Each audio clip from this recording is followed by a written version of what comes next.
আমার অতি প্রসন্ন। মনে মনে ভেবেই আমি হাসছি যে আমার ভরত রাজকবি হবে। এসব কি কথা বলছো তুমি? কেন? আরে গুণ আর লক্ষণ বিচার করেই তো পদ দেওয়া হয়। রামই তো নিশ্চিতভাবে রাজা হবে, আর লক্ষণ অবশ্যই সেনাপতি হবে, আর শত্রুঘ্ন ও কোনো ছোটখাটো মন্ত্রীর পদ পেয়েই যাবে। কিন্তু ভরত, তার কবিতা তো সমগ্র সংসারে প্রসিদ্ধ হবে। কইকেয়ী বংশের সে প্রথম কবি হবে। এ তো খুবই আনন্দের কথা। এরকম কিছুই হবে না। ভরত ঋষি বশিষ্ঠ মুনির কাছ থেকেই শিক্ষা নিয়ে এসেছে। সাহস, পরাক্রম আর বীরত্বে ও বাকি ভ্রাতাদের মতোই হয়েছে। আমাকে ভুলিও না কইকেয়ী। তোমায় আর যুদ্ধজিৎকে আমি নিজে হাতে বড় করেছি, আর আমি একবার দেখলেই বুঝতে পারি যে কার রাজত্ব করার ক্ষমতা আছে আর কার নয়। আর তাছাড়া কইকেয়ী, তুমি যেরকম চেয়েছিলে সেরকমই তো হয়েছে তোমার পুত্র, রামের ছায়া। তুমি কখনো কি ভেবেছ, সূর্য সামনে থাকলে ছায়াকে কেউ দেখে না? থামো মন্থরা, অনেক হয়েছে, আর একটাও শব্দ নয়।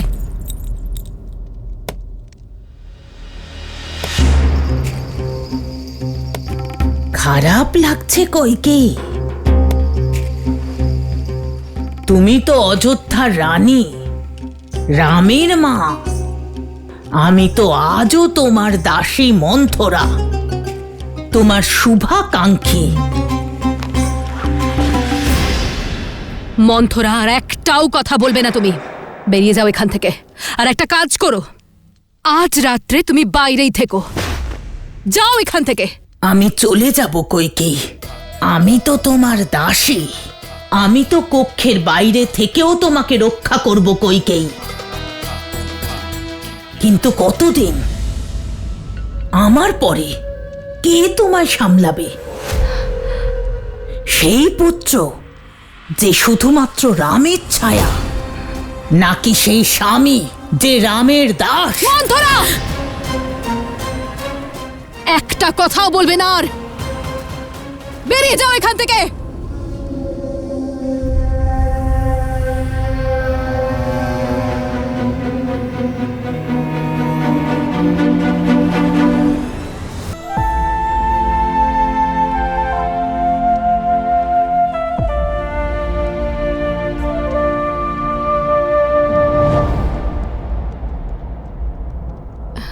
তুমি যেরকম চেয়েছিলে সেরকমই তো হয়েছে তোমার পুত্র, রামের ছায়া। সূর্য সামনে থাকলে ছায়াকে কেউ দেখে না। আমার পরে কে তোমায় সামলাবে? সেই পুত্র যে শুধুমাত্র রামের ছায়া, নাকি সেই স্বামী যে রামের দাস?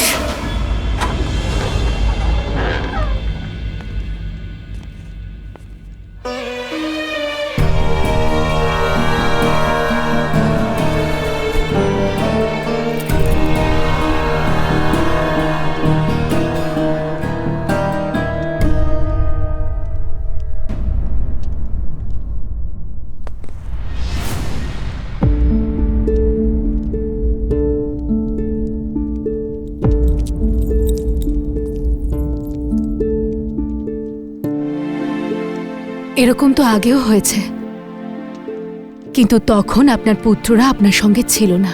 কিন্তু এখন তোরা এসে গিয়েছে, তাহলে এখনো কেন ঘুমোননি? বহু বছরের অতৃপ্ত এই চোখ দুটোকে তৃপ্ত করছি কইকেয়ী। কিন্তু তুমি জেগে আছো? কারণ আজও এদের ভবিষ্যৎ নিয়ে আমি স্বপ্ন দেখি। মহারাজ, চলুন না, উপবনে যাই, একটু ভ্রমণ করে আসি। চলুন না।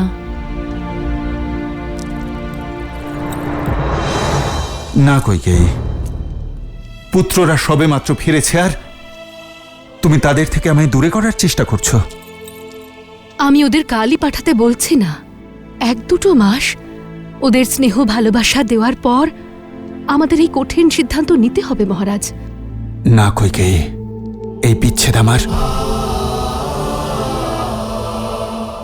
হৃদয় সইতে পারবে না।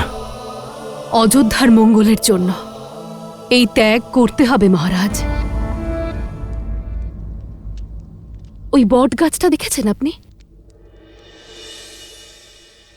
আপনি ওকে ওর পিতার ছায়া থেকে দূরে সরিয়েছিলেন যাতে ও বড় হতে পারে, কিন্তু অন্যান্য গাছগুলির কি হবে আপনি হয়তো খেয়াল করেননি, কিন্তু আমি একটা বিষয় অনুভব করতে পেরেছি। নিঃসন্দেহে রাম একদিন অযোধ্যায় রাজত্ব করবে, কিন্তু তখন ওর বিশ্বস্ত এবং অভিজ্ঞ ভাইদের প্রয়োজন হবে। এই মুহূর্তে সবচেয়ে গুরুত্বপূর্ণ হল আমাদের প্রত্যেকটি পুত্র রাজপাট এবং সৈন্য সঞ্চালন শিখুক। রাজনীতিও এটাই বলে যে সাম্রাজ্যের প্রতিটি পুত্রের একসাথে একই স্থানে থাকা ঠিক নয়। আপনি জানেন আমি আমার পুত্রদের অত্যাধিক ভালোবাসি, সেই জন্যই চাই যে আপনি রামকে রাজপাট শেখান। ভরতকে আমার দাদা যুদ্ধজিতের কাছে পাঠিয়ে দিন তক্ষশিলা অভিযানে, লক্ষণকে করুপদ আর শত্রুঘ্নকে মধুপুর বিজয় করতে। কইকেয়ী, তুমি তোমার পুত্র ভরতের কথা বলো। আমি আমার অন্য পুত্রদের আমার থেকে দূরে কখনোই পাঠাবো না।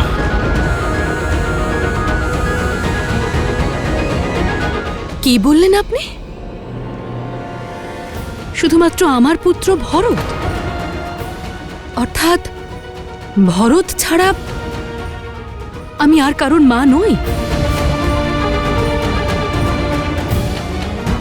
কইকেয়ী, তুমি আমার কথার ভুল ব্যাখ্যা করছো। আমি আপনার প্রতিটা শব্দের অর্থ বুঝতে পেরেছি মহারাজ। আপনি শুধু আমার পুত্র ভরতকে কেকয় যাওয়ার অনুমতি দিন, আর যদি ও প্রশ্ন করে তাহলে ওকে বলে দেবেন ওর নিষ্ঠুর মা কইকেই এই আদেশ দিয়েছে। আর হ্যাঁ, দর্পণ দেখানোর জন্য ধন্যবাদ মহারাজ, এটা অনুভব করানোর জন্য যে আমি শুধু ভরতের মা, রামের নয়।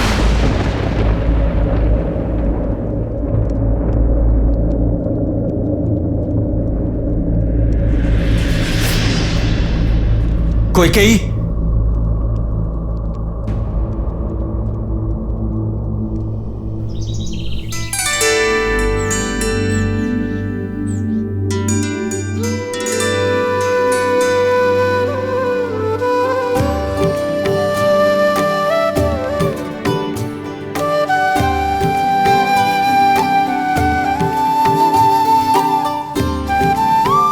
কুমার ভরত, আপনার জন্য একটি সংবাদ আছে।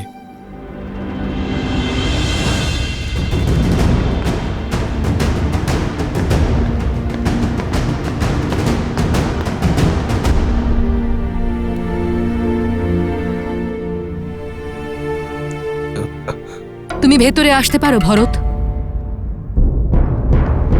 এসব আমি কি শুনছি মা? পিতা আমাকে কেকয় পাঠানোর আদেশ দিয়েছেন। এটা তো খুব ভালো কথা।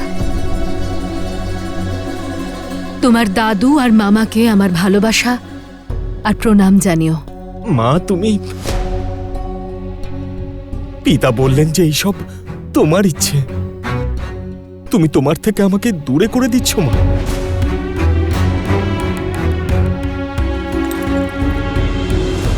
কারণ তোমার দাদা রামের ছায়া থেকে দূরে সরাতে চাইছি আমি তোমায়, নিজের অস্তিত্বকে খোঁজার জন্য, নিজের জন্য এবং রামের জন্য। দাদা রামের উপর তোমার নির্দয় মনোভাব দেখিও না মা। তোমার বিদ্বেষ কার উপর? দাদা রামের উপর নাকি আমার উপর? বিদ্বেষ? রাম আমার বড় ছেলে, গর্ব করি ওকে নিয়ে। আর তোমাকে তোমাকে আমি আমার গর্ভে ধারণ করেছি, তুমি আমার অস্তিত্ব। ভুলেও কখনো এটা ভেবো না যে আমি আমার পুত্রদের প্রতি বিদ্বেষ দেখাবো, কিন্তু নিজের স্বার্থের জন্য, নিজের ভালোবাসার জন্য তাদের ভবিষ্যৎকে আমি কখনো নষ্ট হতে দিতে পারি না। দেখো একবার নিজেকে ভরত, কেমন হতাশ, অসহায় দেখাচ্ছে তোমায়। আমার দিকে তাকাও, তুমি অযোধ্যাপতি দশরথের পুত্র, অশ্বপতির নাতি, তুমি কৈকেয়ীর ভরত, রামের ভাই তুমি।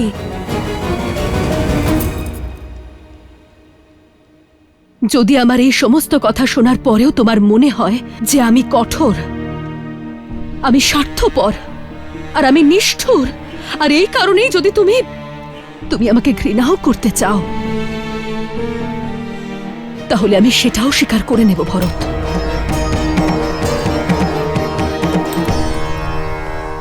আর যদি তুমি এটা মনে করো যে আমি আমার পুত্র রামকে ঘৃণা করি,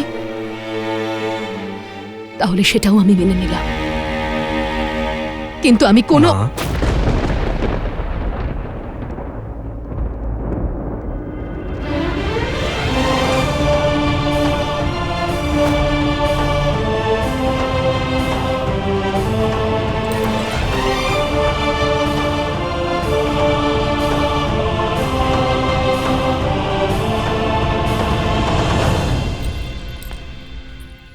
রাম, আমি সে কথা বলতে চাইনি। পুত্র আর মায়ের মধ্যে শব্দের নয়,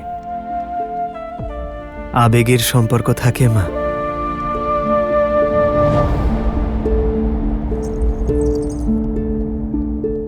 আর এই কথা আমার অবোধ ভরত না বুঝলেও আমি খুব ভালো করে বুঝি।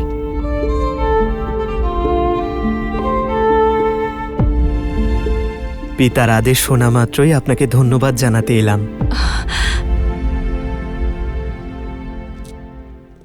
মা যে কথা বললেন, আমি তা বহুদিন ধরে অনুভব করছি। আর তোমার আত্মবিশ্বাস বাড়ানোর অনেক চেষ্টাও করেছি আমি, কিন্তু কখনো সফল হইনি। কেন জানো? কারণ আমি তোমার দাদা, মা নই। নিজের শিশুকে মধুর আবরণে মুড়ে তিক্ত ঔষধি খাওয়ানোর কৌশল আমার জানা নেই ভরত।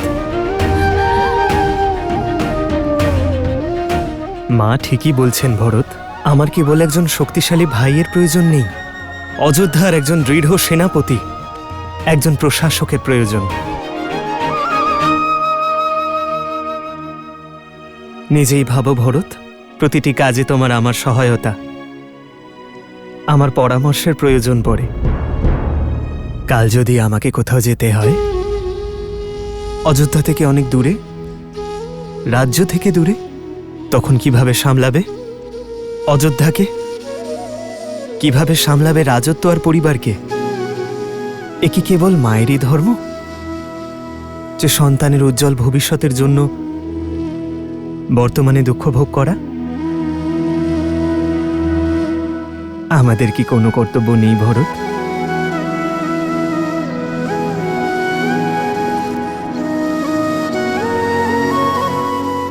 আমার মা আমাকে কখনো ঘৃণা, কখনো ঈর্ষা করতেই পারেন না, কারণ আমার জন্য উনি ওনার সেই পুত্রের থেকে দূরে থাকতে প্রস্তুত যাকে উনি জন্ম দিয়েছেন।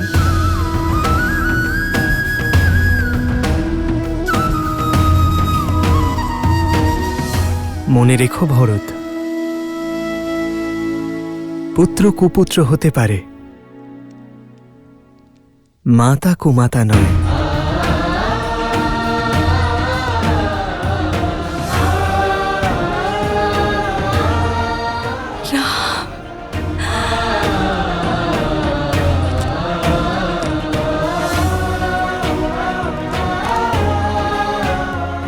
আমায় ক্ষমা করে দাও মা, আমি যাওয়ার জন্য প্রস্তুত।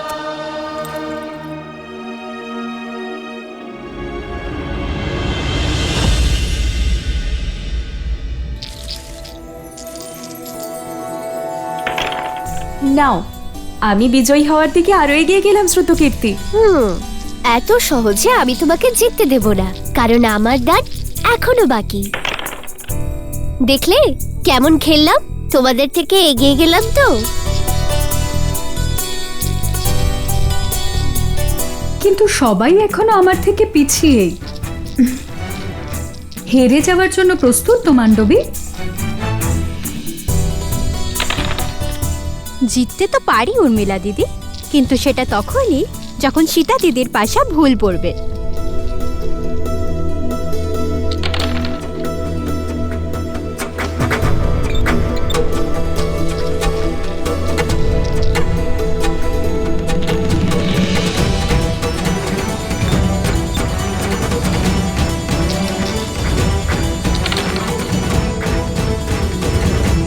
ও, আমি হেরে গেলাম আর আমি জিতে গেলাম। দেখেছো তো সীতা দিদি, তুমি ইচ্ছে করে আবার হেরে গেলে। তুমি সব সময় এটাই করো, কত মহান বিদুষীকে নিজের জ্ঞান দ্বারা পরাজিত করো, আর নিজের বোনেদের সামনে সব সময় হেরে যাও। কারণ তোমাদের জয়ই আমার জয়, আর আপনজনের কাছে পরাজিত হওয়া তো শত বিজয়ের সমান।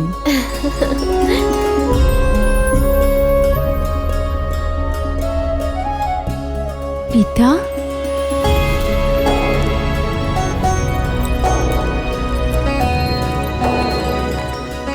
প্রণাম পিতা। দীর্ঘজীবী হও। আমি সীতার সঙ্গে একান্তে কথা বলতে চাই।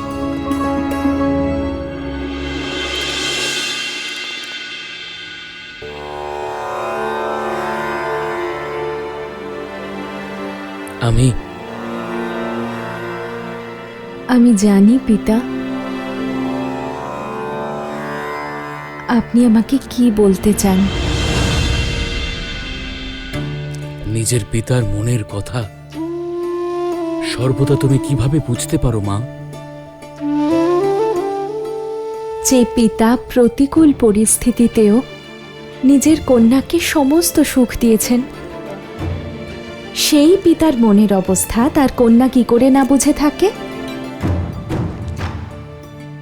কন্যা প্রাপ্তবয়স্ক হলে প্রত্যেক পিতার মনেই চিন্তা থাকে,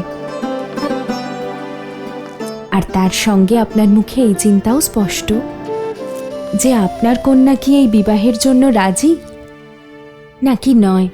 তাহলে এই সমস্যার সমাধান কি মা? যখন সমস্যাই নেই তখন সমাধান কিসের? আমি আপনাকে জিজ্ঞেস করব না যে এক কন্যাকে তার পিতার গৃহ ছেড়ে অন্য গৃহে কেন যেতে হয়, কারণ আমি জানি এক নারীর মধ্যেই সেই শক্তি থাকে যে সে এক সংসার ছেড়ে আর এক অন্য সংসার গড়তে পারে। নিজের সংস্কার, নিজের আদর্শ পরবর্তী প্রজন্মকে দিতে পারে, যা তার পিতা শিখিয়েছেন। পিতা এই সমাজ মনে করে যে নারীর নিজের কোনো গৃহ হয় না, যেখানে জন্মায় তা পিতার গৃহ, আর যেখানে যায় তা স্বামীর গৃহ। কিন্তু পিতা, আমি মনে করি যে কন্যা সৌভাগ্যশালী হয়, কারণ তার একটি নয় বরং দুটি গৃহ থাকে। যেখানে সে জন্ম নেয় সেখানে থাকে নারীর টান, আর যেখানে যায় সেই স্থানকেও আপন করে নেয়। আমি তোমায় কথা দিচ্ছি মা, আমি তোমার জন্য যোগ্য পাত্র খুঁজব, তোমার স্বয়ংবরের আয়োজন করব। ভারতের সবচেয়ে পরাক্রমী, সবচেয়ে যোগ্য রাজকুমারদের আমন্ত্রণ জানাবো। কিন্তু পিতা, স্বয়ংবরে আমি স্বামী কোন ভিত্তিতে নির্বাচন করব? কার কাছে কত ধন সম্পত্তি আছে সেই ভিত্তিতে, নাকি কার সেনা কত শক্তিশালী সেই ভিত্তিতে? পিতা, বিবাহ ধন সম্পত্তি বা রাজ্যের সঙ্গে তো হয় না, এই স্বয়ম্বরে কি আমি সেই স্বামীকে খুঁজে পাব, যার সঙ্গে আমি জীবনের প্রতিটি মুহূর্তে সুখে থাকব? তুমি যে একটা সমস্যার সমাধান করে আর একটা সমস্যায় ফেলে দিলে মা।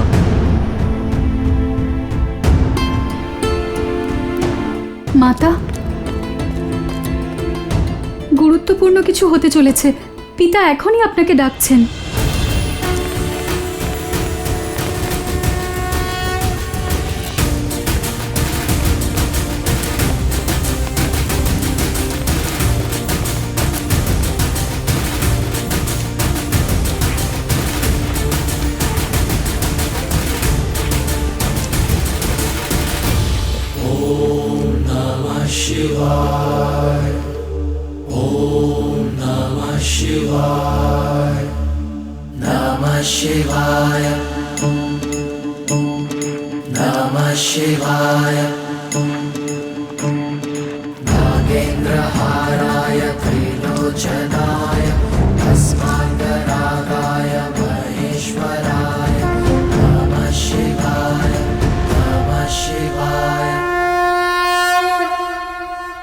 হে মহাদেব, আমার কন্যা সীতার যেমন পাত্র চাই তা কেবল আপনিই দিতে পারেন। এবার আমি বুঝতে পেরেছি 8 বছর বয়সে হঠাৎ সীতার আপনার ধনুক তুলে নেওয়া আমার জন্য সংকেত ছিল যে আপনি সীতার ভবিষ্যতের দায়িত্ব গ্রহণ করবেন। প্রভু, আমি সীতার স্বয়ম্বরের ঘোষণা করতে চাই।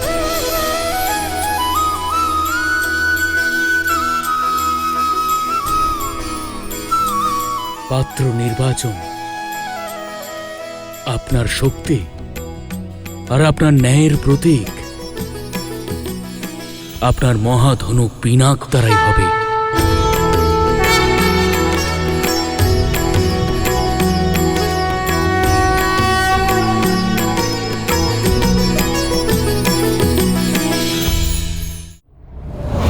মহারাজ, ঋষি বিশ্বামিত্র এসেছেন। ঋষিবর, ওকে আশীর্বাদ করুন। আমি এখানে দিতে নয়, নিতে এসেছি। আর কি বা দিতে পারি? রাম।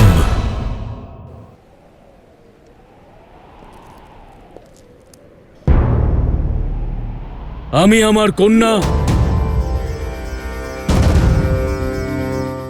সীতার স্বয়ম্বরের ঘোষণা করছি।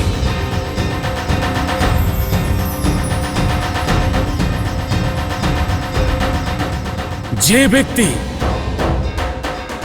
মহাদেবের ধনুক তুলে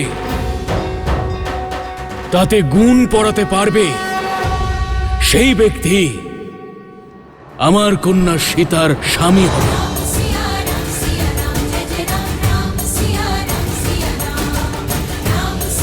হর হর মহাদেব! হর হর মহাদেব! হর হর মহাদেব! হর হর মহাদেব! হর হর মহাদেব! হর হর মহাদেব! হর হর মহাদেব! হর হর। রাজা জনক সীতার স্বামী চয়নের দায়িত্ব আপনার উপর দিয়েছেন প্রভু। সত্য তো এটাই দেবী, যে মিথিলায় আমার এই দায়িত্ব পালনের ব্যবস্থা আমি কয়েক বছর আগেই করে এসেছিলাম। কিভাবে বলুন প্রভু, কিভাবে জনক খুঁজে পাবে রামকে? যিনি নিষ্ঠার সঙ্গে রামকে স্মরণ করবেন, রাম তো তাকে ধরা দেবেনি। আর এমনিতেও সংসারে এমন কে আছেন যিনি রামকে স্মরণ করেন না?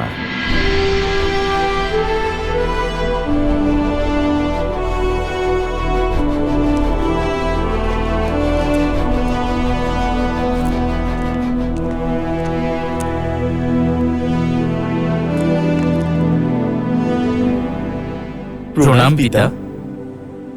দীর্ঘজীবী হও। আমি কাল ভোরে কেকয় যাত্রা করব পিতা, তাই অনুমতি নিতে এসেছি।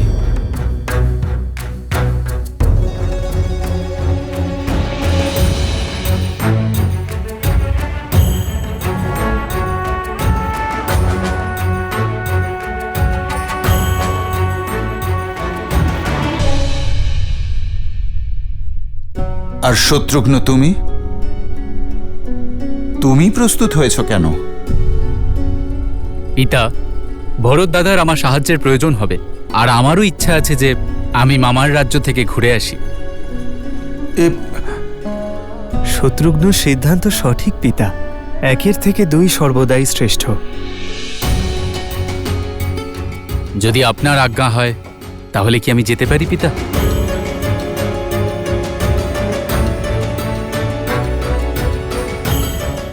চিন্তা করবেন না পিতা, আমি আছি তো আপনার সঙ্গে।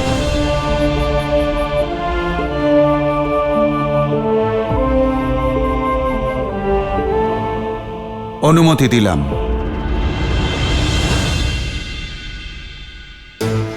তুমি দুজন অন্ধর যষ্টিকে হরণ করেছ। তুমিও তোমার চোখের মনির থেকে দূরে চলে যাবে।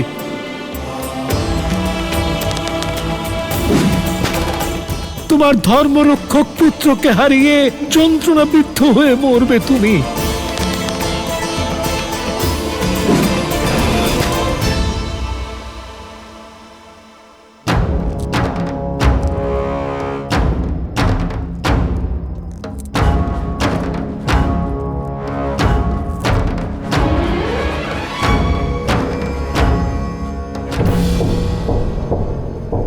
প্রণাম নেবেন ঋষিবর। তোমাদের মহারাজ দশরথ কোথায়? আমি ওনার সাক্ষাৎ চাই, শীঘ্র, অতি শীঘ্র। কিন্তু ঋষিবর, আপনার পরিচয়? আর্য, এত রাতে আপনি এখানে কি করছেন?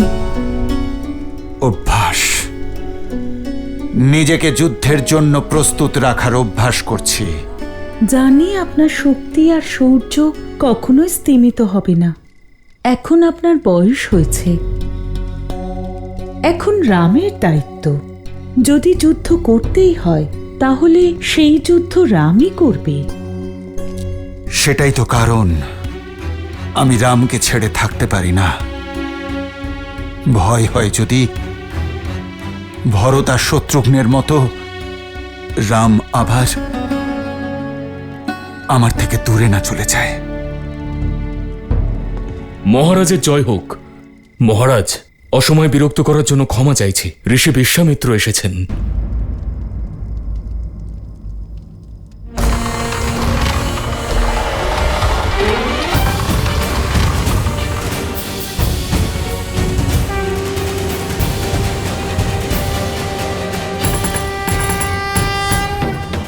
অযোধ্যার ভূমিতে আপনি পদার্পণ করলেন। অযোধ্যা আজ ধন্য হল। আপনার চরণ স্পর্শে অযোধ্যাকে ধন্য করুন ঋষিবর। আসুন।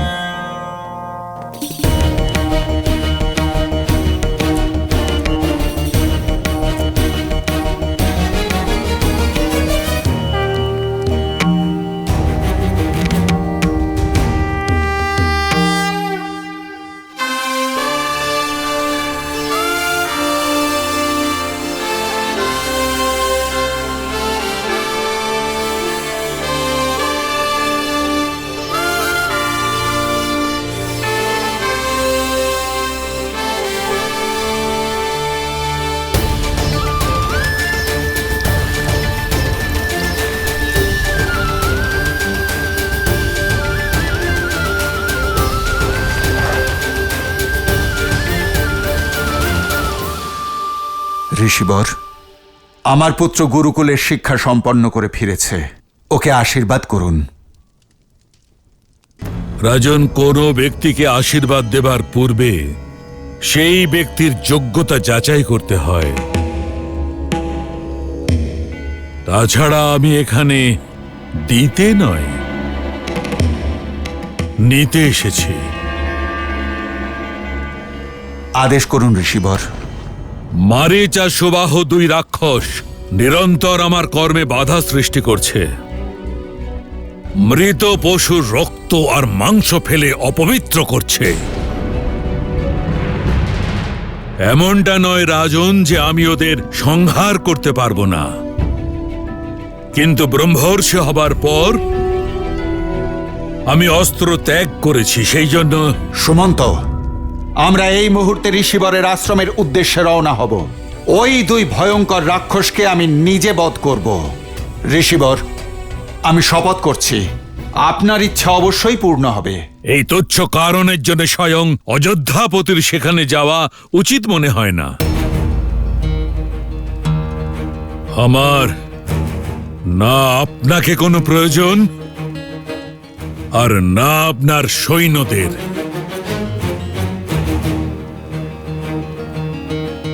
তাহলে ঋষিবর, আমি আর কি বা দিতে পারি?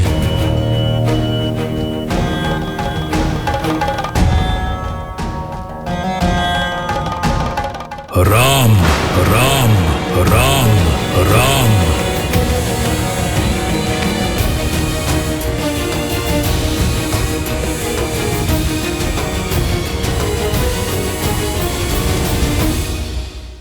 আপনি আপনার রানী আর পুত্রদের সঙ্গে সুখে জীবন কাটান, তাতে আমার কি? আমি তো সাহায্যের জন্য অন্য দরজায় কড়া নাড়তেই পারি, কিন্তু এরপর আর কোনোদিন বলবেন না প্রাণ যায় পর বচন না যায়।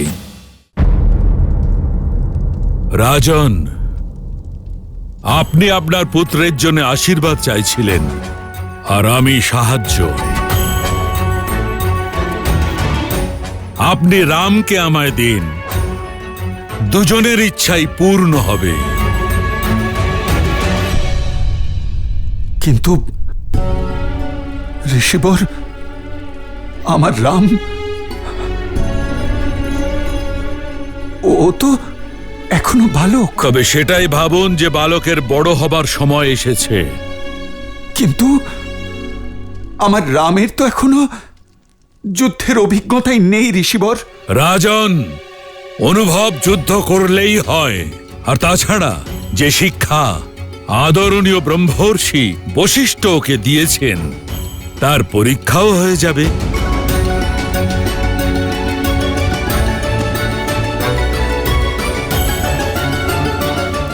তাহলে ঋষিবর, আমি রামকে নিজের সেনাদলে যুক্ত করে নিচ্ছি, তাতে আপনার আপত্তি নেই তো? রাজন, আমার কথা কি স্পষ্ট হয়নি?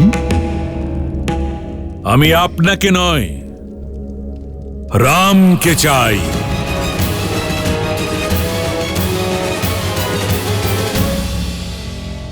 এমন কথা বলবেন না ঋষিবর।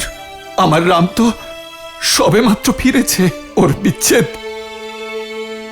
আমি সইতে পারবো না ঋষিবর, আমি সইতে পারবো না। রঘুকুল রীতি সদা চলে আই, প্রাণ যায় পর বচন না যাই। কিন্তু এখন তো মনে হচ্ছে যে আপনি এই শব্দগুলো ভুলে গেছেন রাজন। প্রাণীর যদি এতই মায়া থাকে, তবে রঘুকুলের প্রতিশ্রুতির ঢেড়া কেন পেটান অযোধ্যাপতি? বিশ্বাসই হচ্ছে না যে আপনি মহান রাজা হরিশ্চন্দ্রের বংশধর, যিনি তাঁর সবকিছু ত্যাগ করেছিলেন নিজের প্রতিশ্রুতির মান রাখতে। প্রথমবার অযোধ্যা আমাকে নিরাশ করল।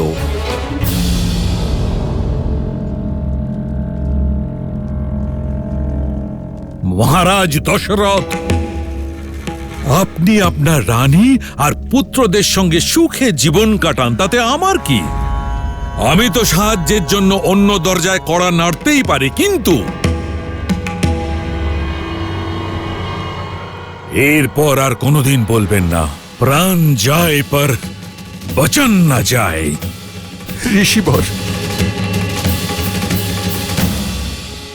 দাঁড়ান ব্রহ্মর্ষি।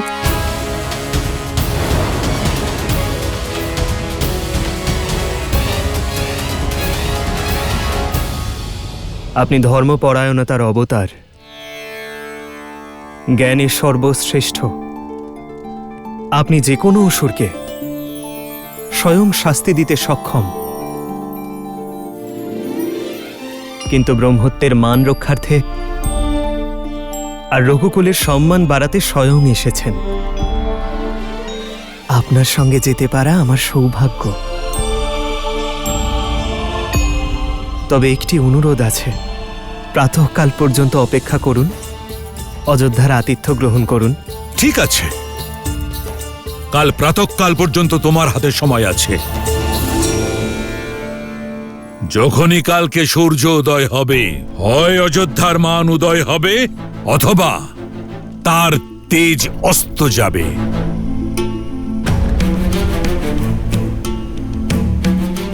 আচার্য, পিতা, পিতা,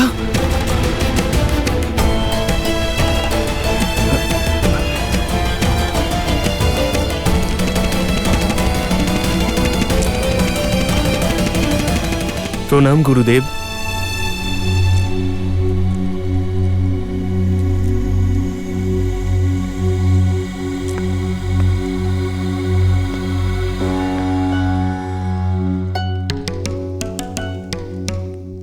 আপনার এখানে আসার কারণ শুধুমাত্র যজ্ঞ রক্ষার উদ্দেশ্য নয়, সেটা তো আমি বুঝে গেছি ব্রহ্মর্ষি বিশ্বামিত্র। আপনি রামকে পরখ করতে এসেছেন। ব্রহ্মর্ষি, আপনার কি এইটুকু ধারণা নেই যে রাম হলেন স্বয়ং নারায়ণ? অনুভব করেছি ব্রহ্মর্ষি, কিন্তু সামনে রাখা ধাতু স্বর্ণ হওয়া সত্ত্বেও তাকে পরীক্ষা করা হয়। আপনি তো ভালোভাবেই জানেন নারায়ণ বিভিন্ন সময় বিভিন্ন অবতার হয়েছেন। পরশুরাম স্বয়ং ওনার এক অবতার, আর প্রতি অবতারের একটা উদ্দেশ্য হয়। যেমন এই অবতারের উদ্দেশ্য মর্যাদাকে স্থাপন করা, কিন্তু রাবণের বিনাশের জন্য রামের যোগ্যতা যাচাই করা আমার কর্তব্য। আর যদি উনি নারায়ণের অবতার হন, ওনাকে ওনার যাত্রার জন্য পথ প্রশস্ত করে দেওয়া আমার ধর্ম। আপনি ক্রোধিত হয়েছেন? ব্রহ্মর্ষি, আমি আপনার ওপর ক্রোধিত নয়, আমি সেটার জন্য ক্রোধিত যেটার জন্য রাজা দশরথ দায়ী। যিনি দেবাসুর সংগ্রামে ভয় পাননি, তিনি হঠাৎ পুত্রকে রাক্ষসের সঙ্গে যুদ্ধ করতে যেতে দিতে ভয় পাচ্ছেন কেন? বলুন গুরুদেব, ওনার এই ভয়ের কারণ কি? ওনার ভয় তুমিই রাম।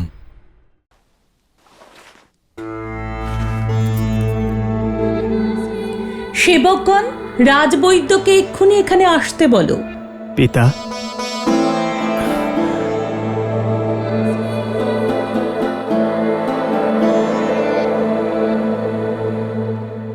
আপনার স্বাস্থ্য সর্বদা কুশল থাকে, তবে আজ হঠাৎ কি হলো? আমি এখন ক্লান্ত, আমার বিশ্রামের প্রয়োজন।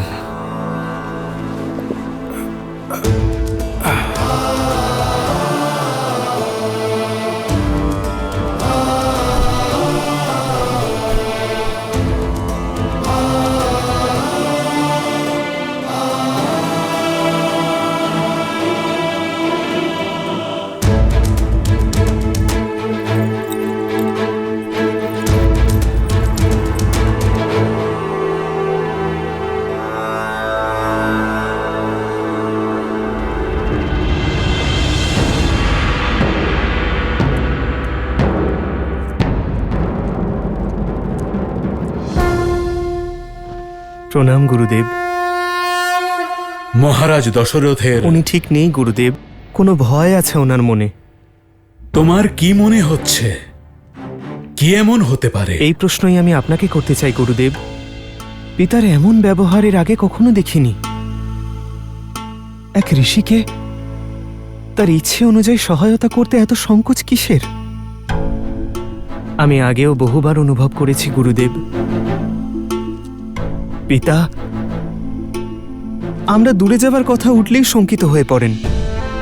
যিনি দেবাসুর সংগ্রামে ভয় পাননি, তিনি হঠাৎ পুত্রকে রাক্ষসের সঙ্গে যুদ্ধ করতে যেতে দিতে ভয় পাচ্ছেন কেন? আপনি তো বাল্যকাল থেকে ওনাকে দেখছেন, ওনাকে শিক্ষা দিয়েছেন। আমার মায়েদের থেকে অধিক আপনি ওনাকে নিকট থেকে দেখেছেন। এক পুত্র হিসেবে পিতার প্রতি আমার কর্তব্য গুরুদেব। আমার পিতার মনের ভয়কে সম্পূর্ণভাবে দূর করা। বলুন গুরুদেব, ওনার এই ভয়ের কারণ কি? ভয় ছাড়া প্রেম সম্পূর্ণ নয়, কিন্তু প্রেম ভয়ের সব থেকে বড় কারণ। ওনার ভয় তুমিই রাম। তোমার থেকে বিচ্ছেদের ভয়, যা তোমার পিতাকে দুর্বল করে দেয়। ওনার মোহ রয়েছে নিজের সন্তানদের প্রতি, বিশেষ করে তোমার প্রতি রাম। আপনি তো গুরুদেব, ওনার পিতৃতুল্য, ওনার গুরুও আপনি। তবে কি আপনি ওনার এই ভয় দূর করতে পারবেন না? কখনো কখনো রোগের কারণই তার ঔষধি হয় রাম। দশরথের রোগ হলে তুমি, আর তার ঔষধিও। ভয়ের একমাত্র ঔষধ ভরসা রাম। এবার দেখতে হবে যে রাম তার পিতাকে সেই ভরসা দিতে পারছে কি না। প্রশ্ন দশরথের ধর্মকে নিয়ে নয়, রামের কর্মকে নিয়ে।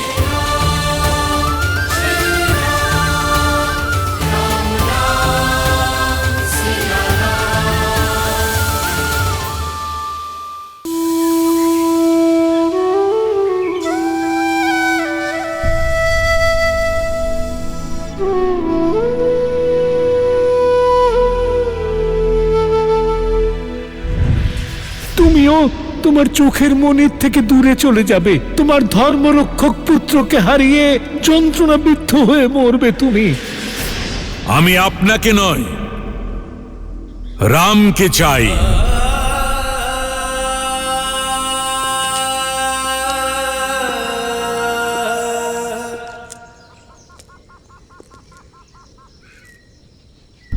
রাম,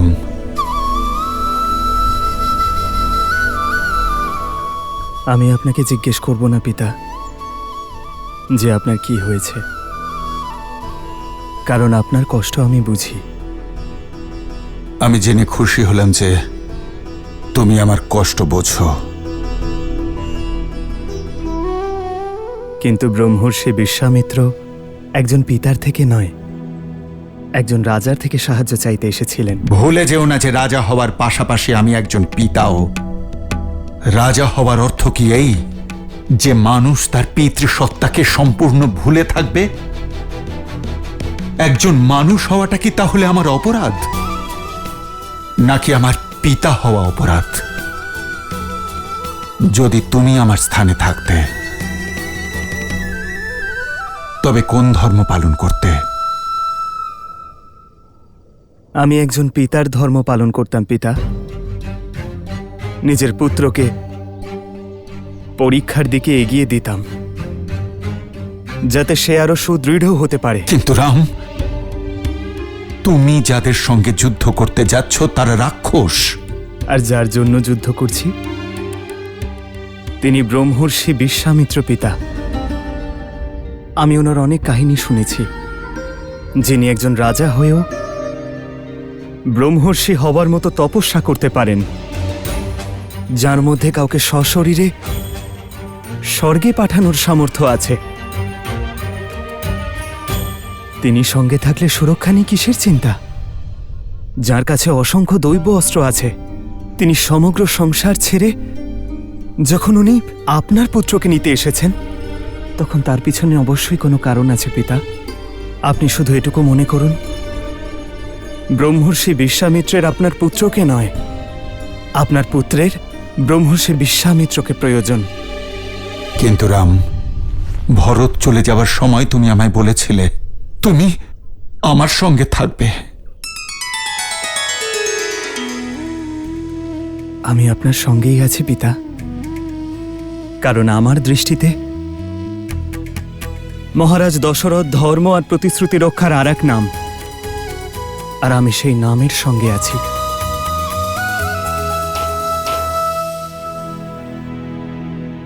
আপনি পুত্র কেন চেয়েছিলেন পিতা? যাতে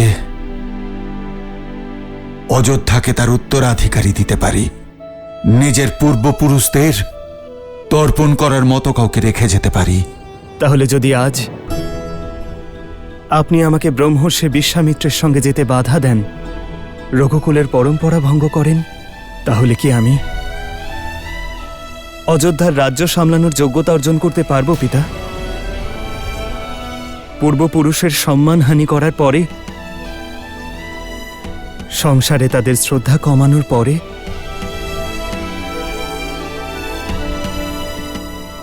আমি কি তাদের শ্রাদ্ধ করতে পারবো পিতা? আমি আপনার পুত্র পিতা, আমার ধর্ম আপনার আদেশ পালন করা, কিন্তু আপনি রঘুবংশের রাজা, সিদ্ধান্ত আপনাকেই নিতে হবে আর আদেশ আপনাকেই দিতে হবে। তাহলে কি আমি ব্রহ্মর্ষি বিশ্বামিত্রের সঙ্গে তাঁর সহায়ক হয়ে যাব, নাকি অযোধ্যায় থেকে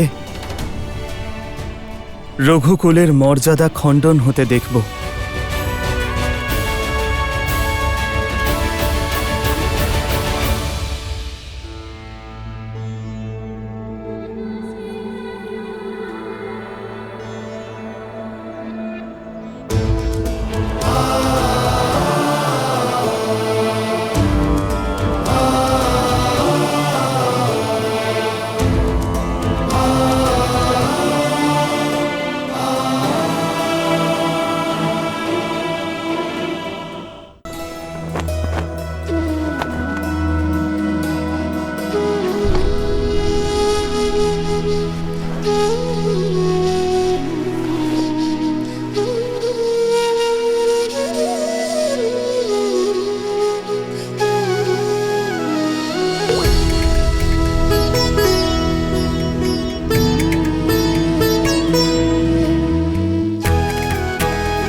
লক্ষণ কোথায় মা? দাদাকে বিদায় জানাতে সে কি আসবে না? ও তোমার জন্য অস্ত্র আর শস্ত্র আনতে গিয়েছে পুত্র।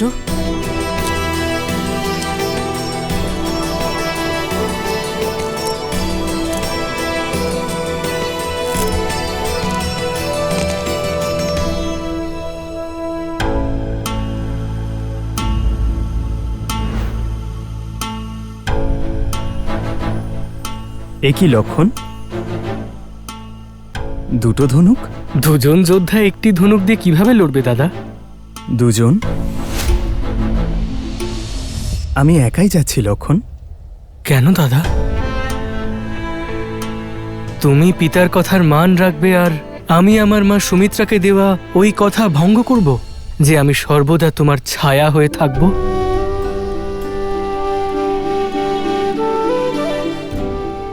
না দাদা, আমি সর্বদা তোমার সঙ্গেই থাকবো। এই না,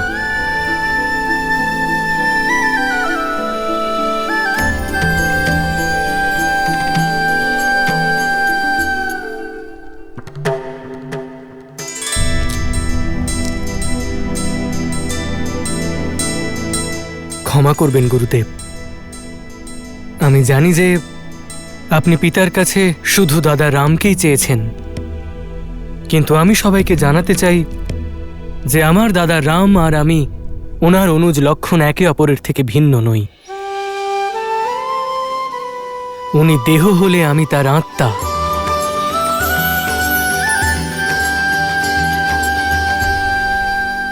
ঔদ্ধত্যের জন্য ক্ষমা চাইছি, কিন্তু আত্মা ছাড়া দেহ আপনার কোনো কাজে লাগবে না।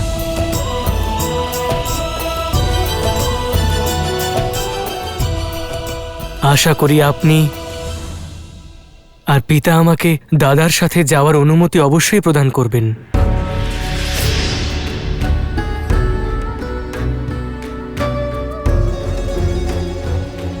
দেখেই বোঝা যাচ্ছে যে লক্ষণ তার বড় দাদার রক্ষক।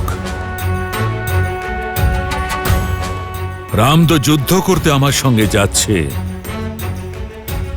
কিন্তু ওর রক্ষক ওর সঙ্গে যাবে কি না এই সিদ্ধান্ত স্থির করা সম্পূর্ণ আপনার ইচ্ছা।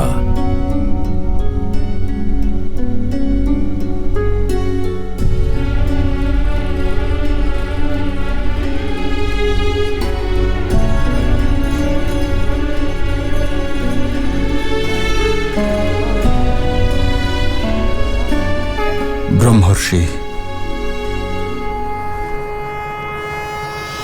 আমি আমার দুই পুত্রকে নয়, আমার প্রাণ আপনার হাতে সমর্পণ করলাম। আজ থেকে আপনি এদের মাতা পিতা।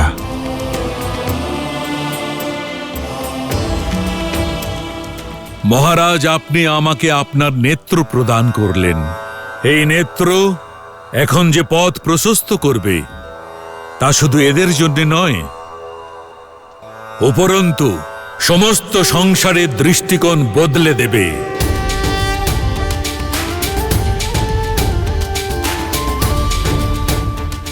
আপনি নিশ্চিন্ত থাকুন, আপনার দুই পুত্র আমার কাছে সুরক্ষিত থাকবে।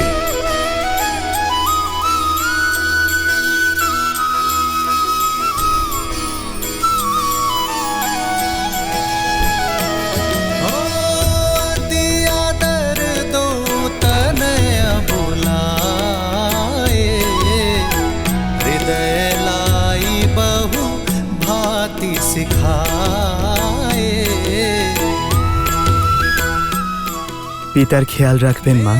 प्राणनाथ सुत दो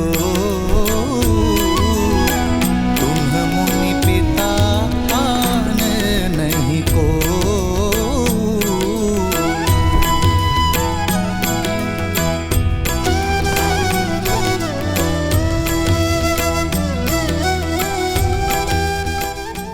আমি লক্ষণের খেয়াল রাখবো সুমিত্রা মা।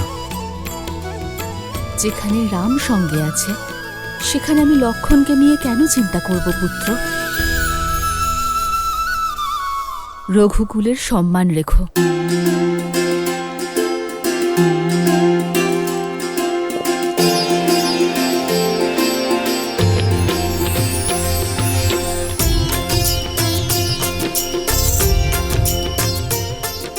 বিজয়ী হও।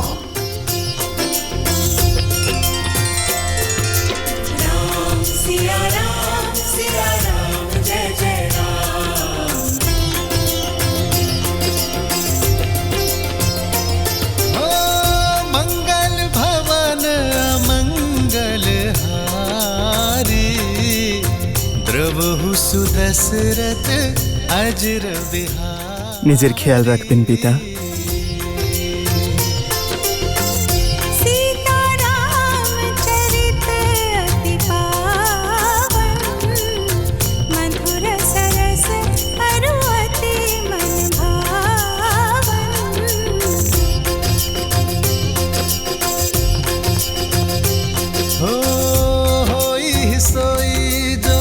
राम रचिरा को करी तरक बढ़ावे साखा।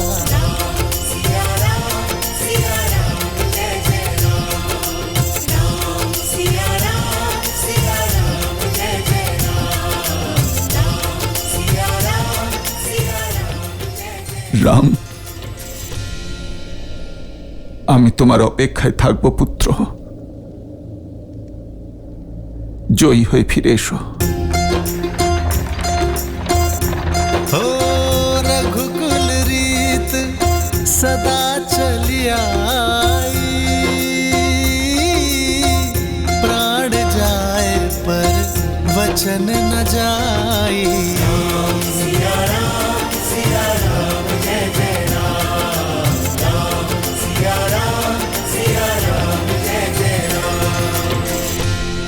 মাতামহ এবং মামাকে ওনার জ্যেষ্ঠ ভাগ্নের প্রণাম দিও ভরত। তোমার থেকে দূরে যেতে আমার মন চাইছে না দাদা। ভরত,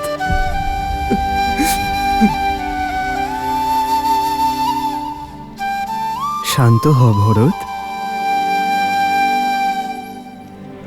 ভরত, আমি অত্যন্ত গর্বিত ভরত। আমার অনুজ ভ্রাতা প্রথমবার আমার সাহায্য ছাড়া কোনো দায়িত্ব পালন করছে। শত্রুঘ্ন, হ্যাঁ দাদা। নিজের এবং ভরতের খেয়াল রেখো। প্রস্থান করো ভরত। লক্ষণ,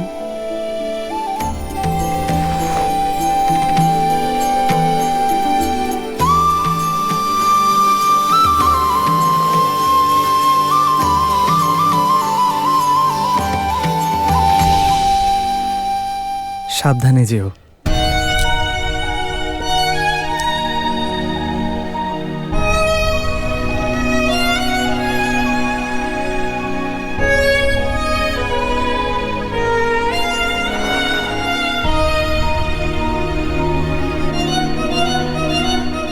দাদা, ঋষি বিশ্বামিত্রের সঙ্গে যাওয়ার জন্য পরিবারের থেকে বিদায় নেওয়ার সময় তুমি একটুও কিছু ভাবনি, কিন্তু ভরত দাদা শত্রুঘ্নর থেকে বিদায় নেওয়ার সময় তোমার চোখ তো ওদের থেকে সরছেই না। কর্তব্য পালনের পথে বিদায়ও সুখকর হয় লক্ষণ। ছোট ভাইয়ের বড় হয়ে ওঠার আনন্দ তোমারও উপভোগ করা উচিত। আনন্দিত হও, আজ প্রথমবার তুমি আমার সঙ্গে যাচ্ছ ভরতকে ছাড়া।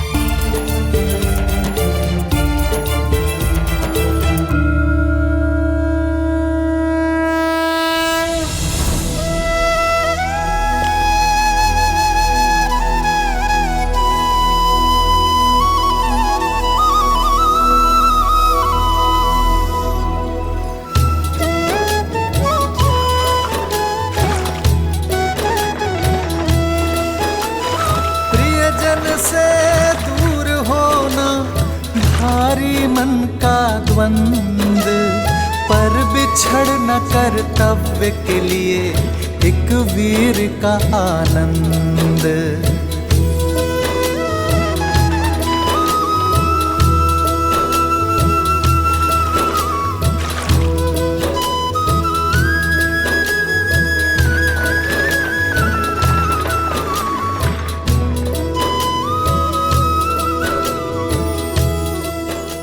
জীবন হঠাৎই খুব কঠিন পরীক্ষা নেয়।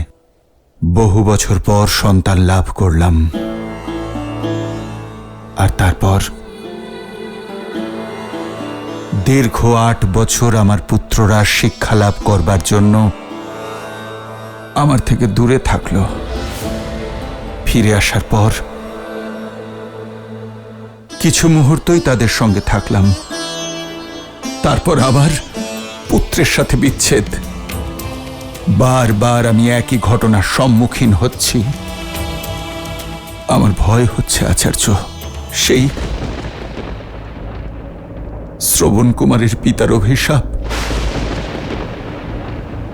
তবে কি সত্য হতে চলেছে?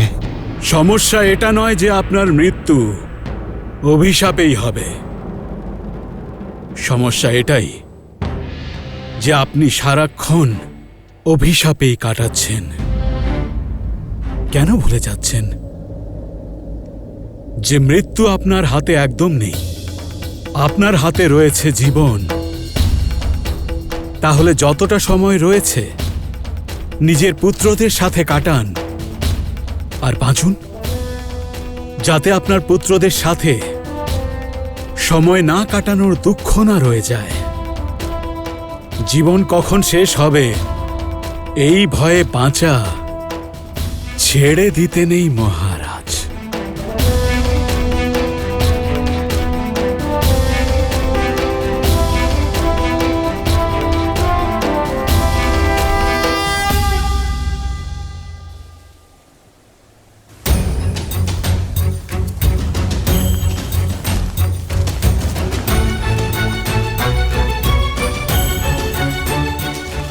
দাদা, দাদা শোনো না, তুমি কি জানো আমরা কোথায় যাচ্ছি? তুমি ওনাকে নিজেই জিজ্ঞেস করো। আমি? না, ঠিক আছে। ক্লান্ত হলে নাকি দশরথ নন্দন? আগে আচার্য, না না দাদা চলো না, যাও যাক।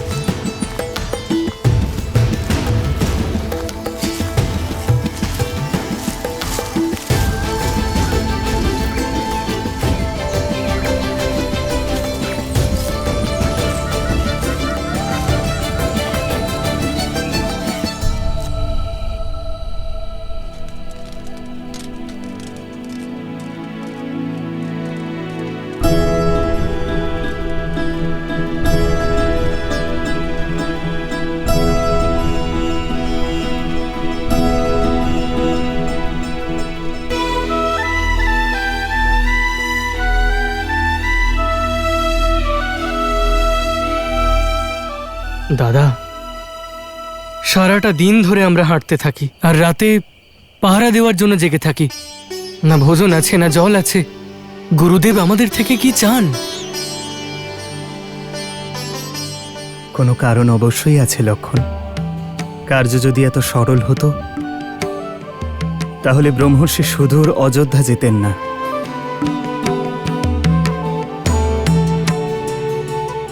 কঠিন কার্যের পথ কঠিনই হয়। ধৈর্য ধরো। আচ্ছা দাদা।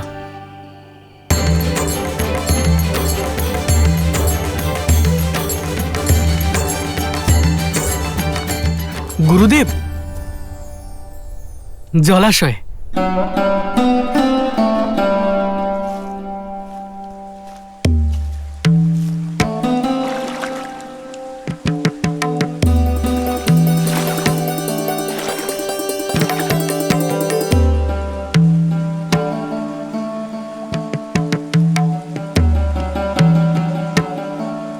জল পানের যোগ্য,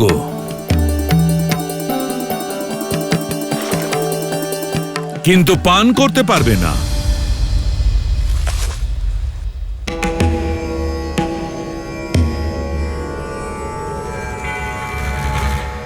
ক্ষমা করবেন গুরুদেব, কিন্তু এর কারণ কি?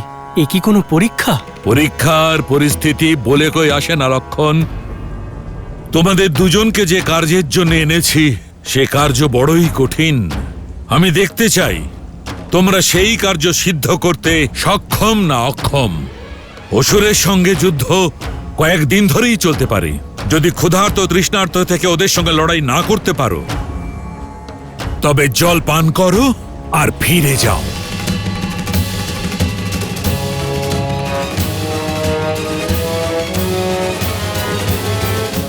শরীরের ক্ষুধাকে শারীরিক বল আর সক্ষমতা দিয়ে শান্ত করা যায় লক্ষণ। নিজ ইন্দ্রিয়গুলিকে বশে রাখতে হয়। যদি মহাদেব চান তাহলে আমরা 4 বোন একই গৃহে থাকব। ওরা অসুর, ক্ষুধা আর তৃষ্ণা ওদের বশে নেই। ওদের শরীর ক্ষুধার্ত হলে ওরা চুরি করে, ছিনতাই করে, লুট করে, নিজেদের মনের ক্ষুধা তৃষ্ণাকে অপরাধ করে শান্ত করে। এর অর্থ বুঝতে পারছো? বুঝেছি ব্রহ্মর্ষি। আমরাও যদি একই দোষ করি তাহলে আমরা বিজয়ী হতে পারবো না। তাই আমাদের ক্ষুধা এবং তৃষ্ণাকে নিয়ন্ত্রণ করতে হবে, তাই তো? আমরা প্রস্তুত ব্রহ্মর্ষি। আমার লক্ষণ বড় বীর, খুব সহনশীল। আপনার মনোভাব বুঝতে পারেনি তাই একটু ধৃষ্টতা করে ফেলেছে। ওকে ক্ষমা করে দিন। হ্যাঁ গুরুদেব, আমি আপনাকে কথা দিচ্ছি যে আমি ক্ষুধা আর তৃষ্ণা দুই সহ্য করার জন্য প্রস্তুত। শরীরের ক্ষুধাকে শারীরিক বল আর সক্ষমতা দিয়ে শান্ত করা যায় লক্ষণ, কিন্তু মনের তৃষ্ণা মেটানোর জন্য মনের মধ্যে করুণা জাগ্রত করতে হয়। নিজ ইন্দ্রিয়গুলিকে বশে রাখতে হয়। করতে পারবে?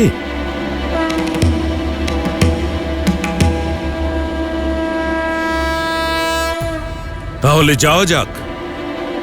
গন্তব্যে পৌঁছতে আমাদের আরো 4 দিন লাগবে।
বিশ্বামিত্রের সঙ্গে শ্রীরাম আর লক্ষ্মণ নিজেদের লক্ষ্যে এগিয়ে চলেছিলেন।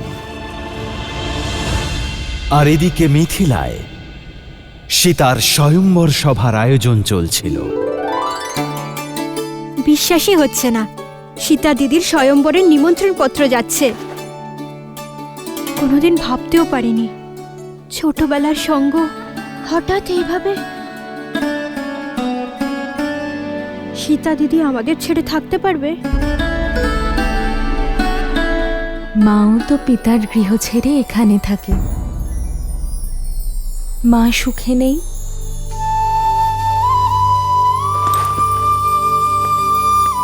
দিদি বলছি, চলো না আমরা পাশা খেলি। এই সময়?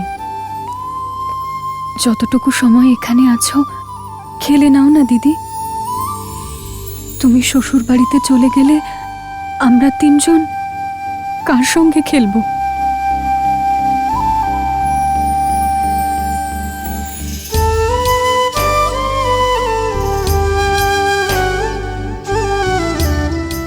আরে চলো পাশা খেলা যাক, চলো।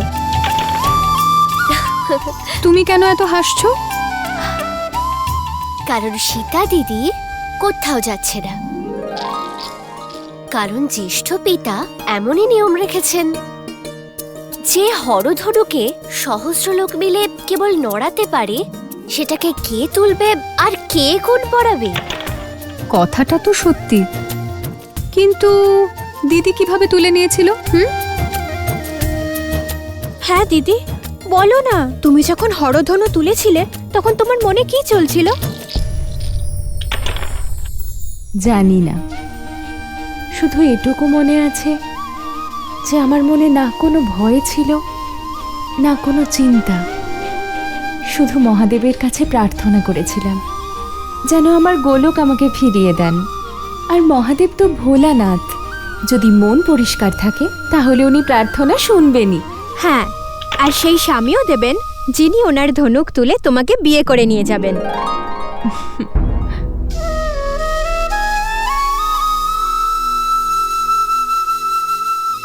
আচ্ছা, সমগ্র ভারত থেকে রাজকুমারেরা আসবেন কিন্তু, তাই তোমরা তিনজনও ভেবে নাও তোমাদের কিরকম স্বামী চাই। হতে পারে আমার সঙ্গে তোমরাও তোমাদের স্বামীকে পেয়ে গেলে। কি ভালো হবে তাই না? যদি এরকম হয় যে আমরা চার বোন যেভাবে একসঙ্গে থাকছি সেভাবেই আমাদের চারজনের বিবাহ একসঙ্গে হবে, একই গৃহে। হ্যাঁ, তখন তো আমরা প্রতিদিন পাশা খেলবো। হ্যাঁ, এর থেকে ভালো তো আর কিছু হতেই পারে না। দেখো, আমি সত্যি জিতে গেছি। কি শুভ সংকেত তাই না? যদি মহাদেব চান তাহলে আমরা চার বোন এইভাবেই সারা জীবন একই গৃহে থাকবো। সীতার কি পবিত্র মন তাই না? প্রত্যেকের মনে আশা জাগিয়ে তোলে। এমন গুণবান স্ত্রী তো শ্রীরামই পাবেন তাই না? এখানেই তো ভাগ্য তার খেলা খেলেছে দেবী। এমনটা হবে তা আবশ্যক নয়, কারণ আরও এক কন্যা ছিলেন যার চিন্তা ভাবনা সীতার মতোই পবিত্র ছিল, অত্যন্ত গুণবতীও ছিলেন, কিন্তু তার নিয়তিতে অন্য কিছু লেখা ছিল। কে? মহান শিল্পকার মায়াসুরের কন্যা মন্দোদরী।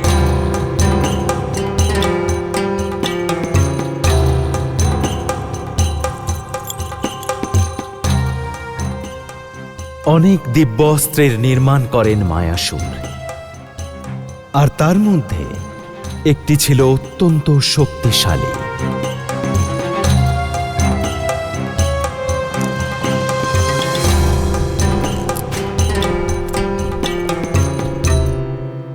বড়ই তেজস্বী আর দৃঢ় অস্ত্র বানিয়েছেন পিতা।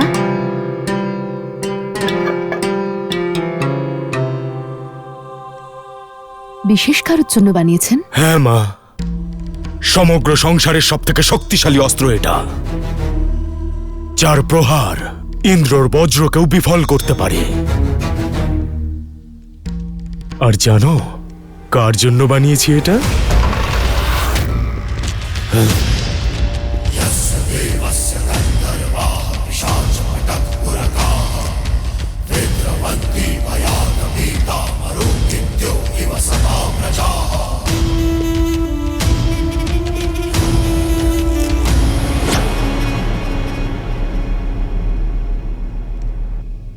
তুমি?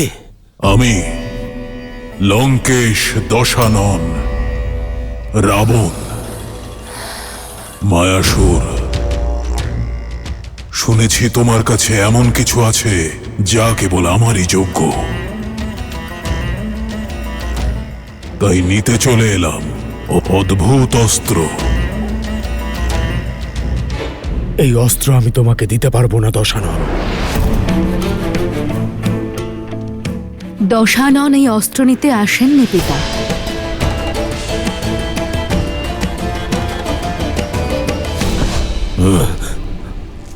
অদ্ভুত, যেমন শুনেছিলাম ঠিক তেমনই। চোখে তেজ, কণ্ঠে দৃঢ়তা, রূপে অগ্নি, আর বুদ্ধিতে তীক্ষ্ণতা।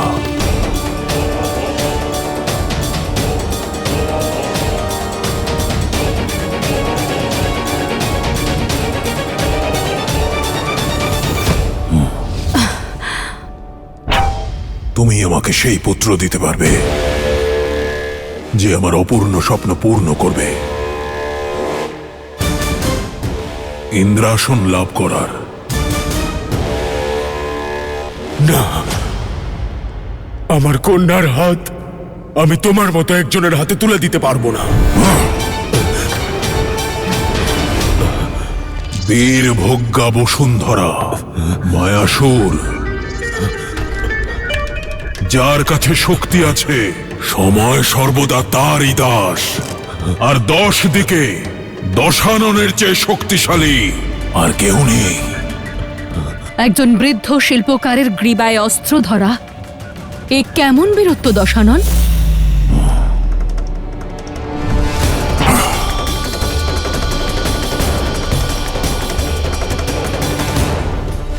ভয় করে না তোমার রাবণের সামনে এই ধরনের কথা বলতে?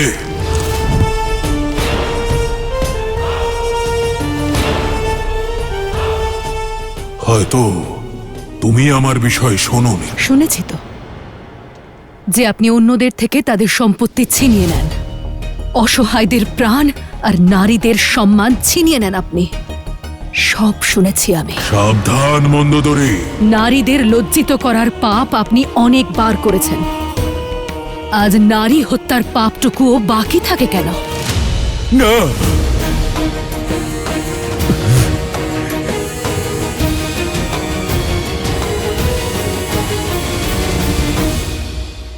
তুমি তোমার শক্তির দ্বারা, নিজের জেদের দ্বারা নিয়তির লেখা পরিবর্তন করতে পারবে না রাবণ। আমার দৃষ্টি পড়ে গেছে রাবণ। মূর্খ, আজ থেকে তুমি এখানেই আমার পায়ের তলায় থাকবে।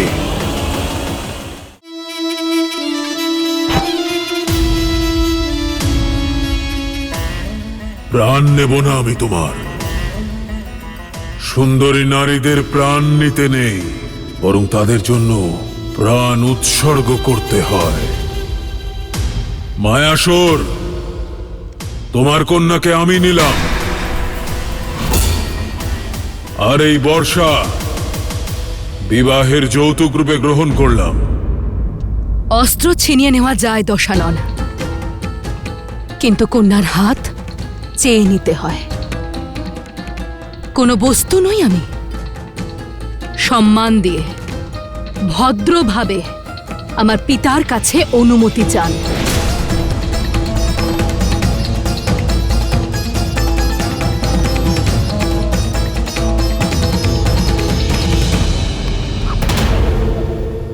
অসুরকুলের মহাশিল্পী মায়াসুর, আমি স্বর্ণলঙ্কার অধিপতি দশানন এটা স্বীকার করে নিচ্ছি যে আমার লঙ্কার স্বর্ণে এত জৌলুস নেই যতটা আপনার কন্যার তেজের মধ্যে রয়েছে। আপনার কন্যা রাক্ষস মহারানী হওয়ার যোগ্য। আমি আপনার থেকে আপনার কন্যা মন্দোদরীকে চেয়ে নিচ্ছি। আপনি আর আপনার নির্ভীক কন্যা কি এই প্রস্তাবে সম্মত আছেন? আমি আমার উত্তর আমার পিতাকে জানিয়ে দেব একান্তে।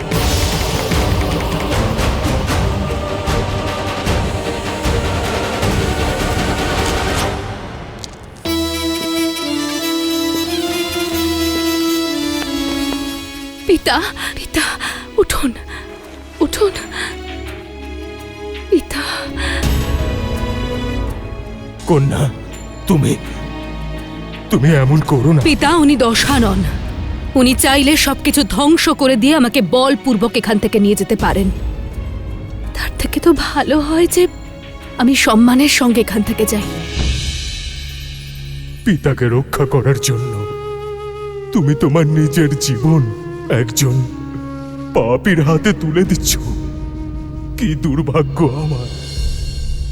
না না পিতা, এটা কোনো সমস্যা নয়, এটা সুযোগ। কাউকে সঠিক পথ দেখানোর জন্য তার হাতটা ধরা প্রয়োজন।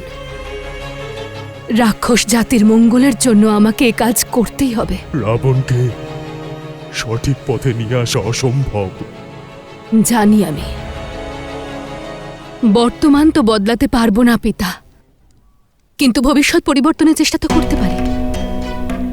দশাননের হবু সন্তানকে, রাক্ষসদের পরবর্তী প্রজন্মকে তো আমি পথ দেখাতে পারি। রাক্ষসদের পরবর্তী প্রজন্ম যেন ধর্মের পথে চলে, সেইটুকু চেষ্টা তো আমি করতেই পারি পিতা। আমাকে অনুমতি দিন পিতা।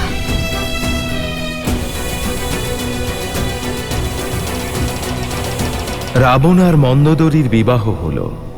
একদিকে মন্দোদরী নিজেকে আহুতি দিলেন অসুরদের ভবিষ্যতের জন্য, আর অন্যদিকে রাবণ এক শক্তিশালী অস্ত্র লাভ করতে চেয়েছিল।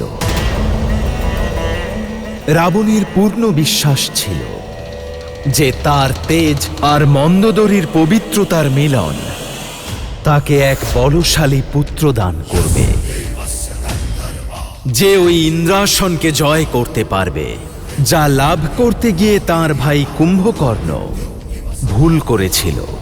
কোনো গ্রহই তাদের সঠিক স্থানে নেই, কিন্তু আমার পুত্র অজেয় আর অমর হবে। যা আমি তপস্যা করে পাইনি, আমার পুত্র তা ভাগ্য বলে পাবে। যে সকল গ্রহ আর নক্ষত্রের স্থিতি প্রতিকূল, তাদের অনুকূল হতে হবে।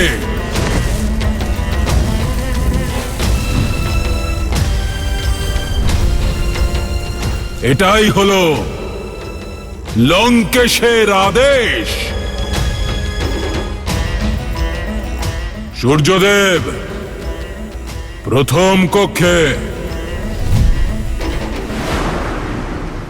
চন্দ্রদেব দ্বিতীয় কক্ষে,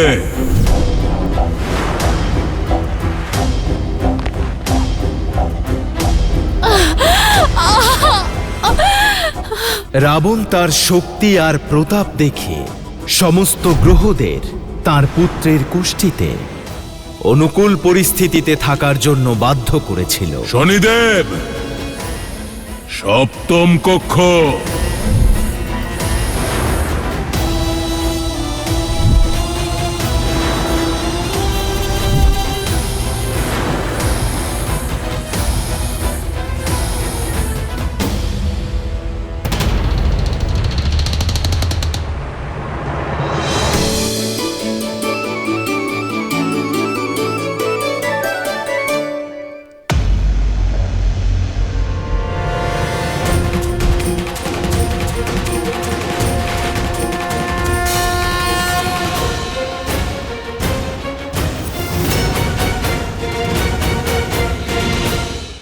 এই বন তো ভীষণই ভয়ঙ্কর। অবশ্যই এই স্থান রাক্ষসদের গড়। রাক্ষসদের নয়, রাক্ষসী।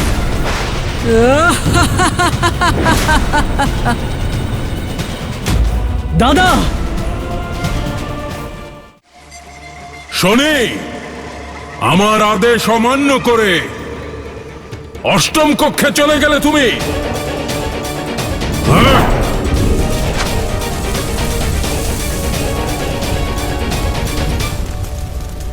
তুমি তোমার শক্তির দ্বারা, নিজের জেদের দ্বারা নিয়তির লেখা পরিবর্তন করতে পারবে না রাবণ। তোমার পুত্রের কুষ্ঠিতে আর তোমার উপর আমার দৃষ্টি পড়ে গেছে রাবণ। মূর্খ, হয়তো নিজের ভাগ্য গণনা করে আসনি তুমি আজ।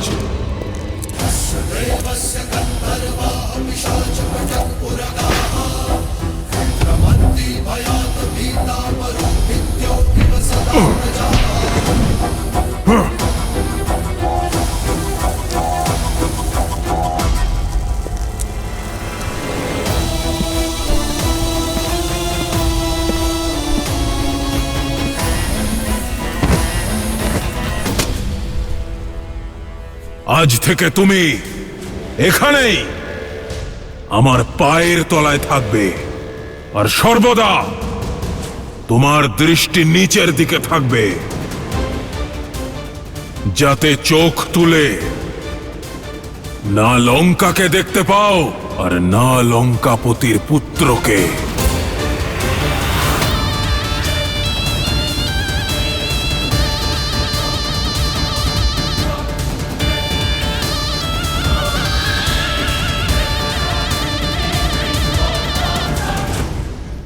অর্থাৎ রাবণ শনিকে বন্দি বানিয়ে ফেলেছিল। ভুল ছিল রাবণ, কারণ এইবার রাবণের মুখোমুখি কর্মফলদাতা শনি দাঁড়াবেন, আর শনিদেবের দৃষ্টি কখনো নিচে থাকে না। রাবণ নিশ্চিন্তে ছিল যে শনিদেবের দৃষ্টি লঙ্কাতে পড়েনি, কিন্তু রাবণ ভুলে গিয়েছিল যে স্বয়ং তার উপরেই শনিদেবের দৃষ্টি পড়েছে। আর এখন শ্রীরামচন্দ্র রূপে স্বয়ং কাল রাবণের কাছে আসার জন্য তার যাত্রা শুরু করলেন।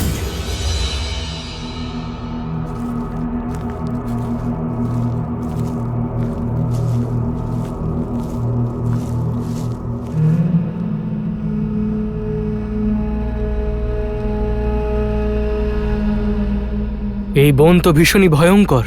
এখানকার পরিবেশই বুঝিয়ে দিচ্ছে যে অবশ্যই এই স্থান রাক্ষসদের গড়। রাক্ষসদের নয় লক্ষণ, রাক্ষসীর।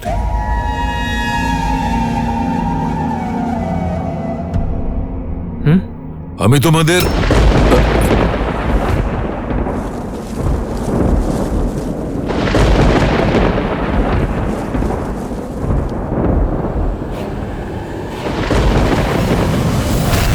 দাদা,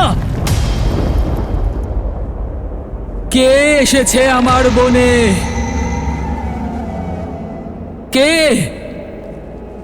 কোনো ব্রাহ্মণ নয় তো?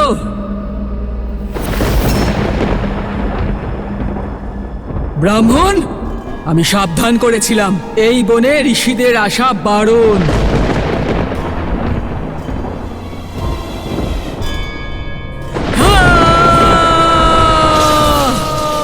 এবার তোমরা সবাই মৃত্যুর জন্য প্রস্তুত হও।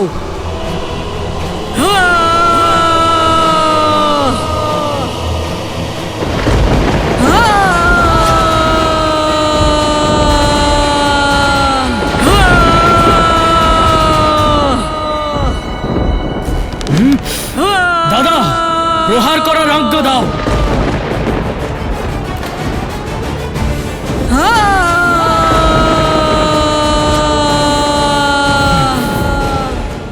আজ্ঞা দাও দাদা।